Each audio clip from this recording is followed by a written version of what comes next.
कौन हमको मसीह का प्रेम से अलग करेगा? कौन हमें मसीह के प्रेम से अलग करेगा? क्या क्लेश, क्या क्लेश, संकट, क्या संकट, या उपद्रव, या उपद्रव, या अकाल, या अकाल, या नंगाई, या नंगाई, या जोखिम, या जोखिम, या तलवार। या तलवार। यहाँ प्रभु के वचन में लिखा, देखिए जब हमने एक संसार को छोड़ता है, ठीक है ना, हम जब दुनिया को छोड़ता है और जब हम प्रभु को ग्रहण करता है, दुनिया हमें छोड़ता नहीं है।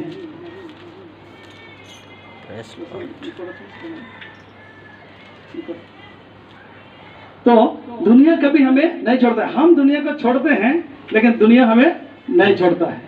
और इसलिए यह लिखता है कि कौन हमें मसीह के प्रेम से अलग करेगा।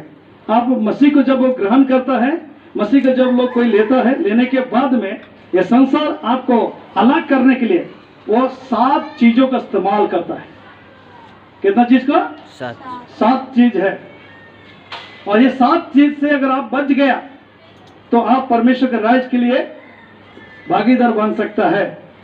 इसमें सबसे पहले है, जब आप मसीह में आते हैं, मसीह के साथ जीवन अच्छा जिंदगी बिताने के लिए कोशिश करता है, चलता है, तब आपको सबसे पहले आपका जिंदगी में कलेश शुरू हो जाएगा।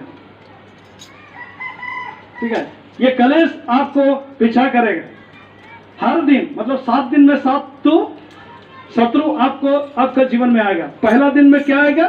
कलेश आपका जीवन में, दूसरे दिन में संकट, तीसरा दिन में उपद्रव, चौथा दिन में अकाल, पांचवा दिन में नंगाई, और छठवां दिन में जोखिम, और 7वां दिन में तलवार। अंतिम में मतलब क्या है? सब कुछ करने के बाद, सब में अगर नहीं सका, 6 में 5 में अगर नहीं सका, छठवां में क्या बोलेगा मालूम है? यीशु का इनकार करो, गला में तलवार भी आ सकता है। ऐसा दिन आने वाला है, अंतिम दिनों में बोलेंगे यीशु मसीह को छोड़ दो तो मैं तुझे छोड़ दूंगा। मैंने पहले भी आप लोगों को बताया था, जब उड़ीसा की कंधमाल डिस्ट्रिक्ट में हुआ था, एक भाई प्रभु यीशु मसीह को ग्रहण किया, उसको गड्ढा में पूरा घुसा दिया, सिर्फ गला बाहर निकाला और कहने लगा यीशु को एक बार इनकार करो तो हम आपको छोड़ देंगे। उसने बोला यीशु मुझे कभी भी धोखा नहीं दिया, इसलिए मैं यीशु को धोखा नहीं दूंगा। तब उसे एक बड़ा चट्टान उसका सिर पर मार दी गई और वो मर गया। तो यही बात है कि जब आप मसीह यीशु को ग्रहण करने के लिए आते हैं, प्रभु को जब लेने के लिए आते हैं, प्रभु के साथ जब चलना शुरू करते हैं, तो प्रतिदिन के जीवन में आपका खतरा से खाली आप नहीं है, और खतरा से खाली आप नहीं रहेंगे।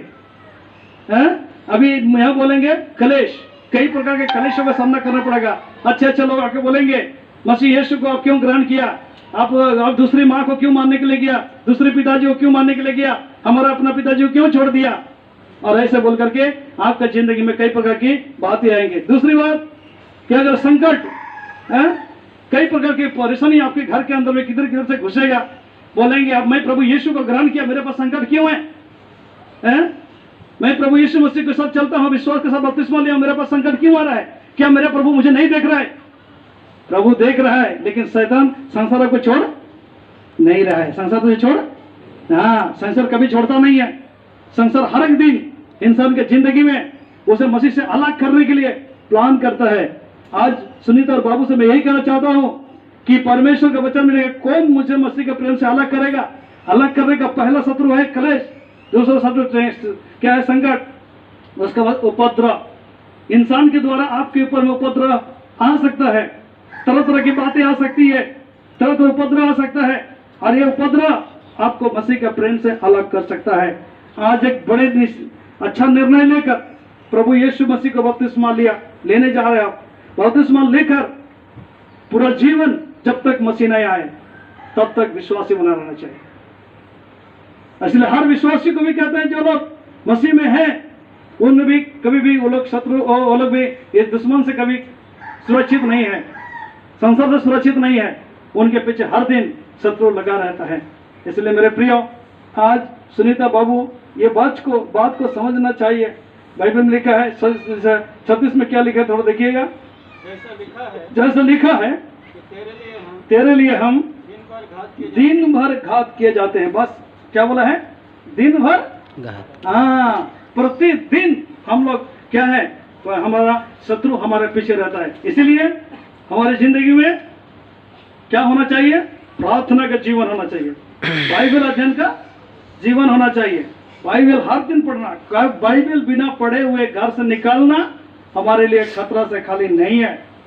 इसलिए बाइबल पढ़ना, प्रार्थना करना, संगति रखना, प्रभु भोज में शामिल होना और हर एक दिन वचन सुनने के लिए कोशिश करना। Praise the Lord. इतना सब अगर आपकी जिंदगी में है लगातार, तो आपके जीवन में कभी भी आपको शत्रु आपको घेर नहीं सकता है। शत्रु आपको जीवन में आपको हमला नहीं कर सकता है, क्योंकि बाइबल में लिखा है हम लोग यहोवा मेरा चरवा है। यहोवा मेरा, हाँ, वो जब आपको नंगाई, यहाँ लिखे है ना, एक लिखा है कि अकाल और नंगाई, मतलब जब अकाल का समय आएगा, खाने के लिए नहीं मिलेगा। जिस तरह से हमने बाइबल में देखा, याकूब का परिवार को कनान देश में खाना नहीं मिल रहा है, लेकिन उसके लिए मिस्र देश में खाना रेडी है। Praise the Lord. एलिया को खाना नहीं मिल रहा है, लेकिन परमेश्वर ने जंगल में कौवा को रोटी भेजता है। तो अपने प्रिय लोगों को परमेश्वर देखभाल करता है, उनकी जरूरतों को पूरा करता है। इसलिए कहता है यहोवा मेरा चरवा है, मुझे कुछ घटी ना होगी। इसलिए मसीह को जब आपके जीवन में समस्या आती है, 7 बातें आती है, एक ही बात देखना, मैं अपनी आंखें पर्वत की ओर नहीं लगाऊंगा। किसके ओर लगाऊंगा? परमेश्वर की ओर लगाऊंगा, जिसने आकाश और पृथ्वी को सृष्टि किया है। हालेलुया। और इसी परमेश्वर के साथ हम लोग जीवन बिताना। इसलिए बड़ी प्रतिज्ञा के साथ आप बपतिस्मा लेने जा रहे हैं। परमेश्वर आपको आशीष करे। आमीन, आमीन। सुलन भाई प्रार्थना करो।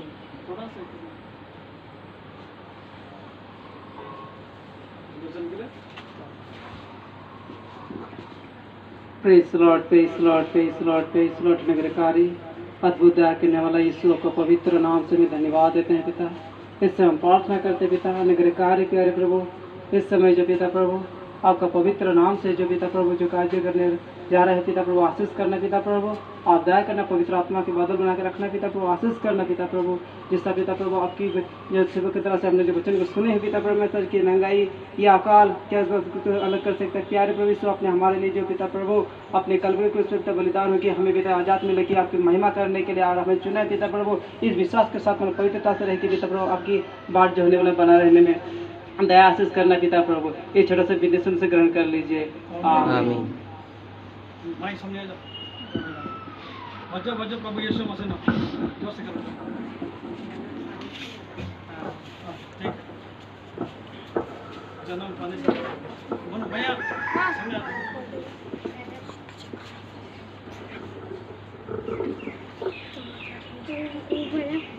नहीं मम्मी इसको तो दे सुनीता तो डूब जाएगा। सुनीता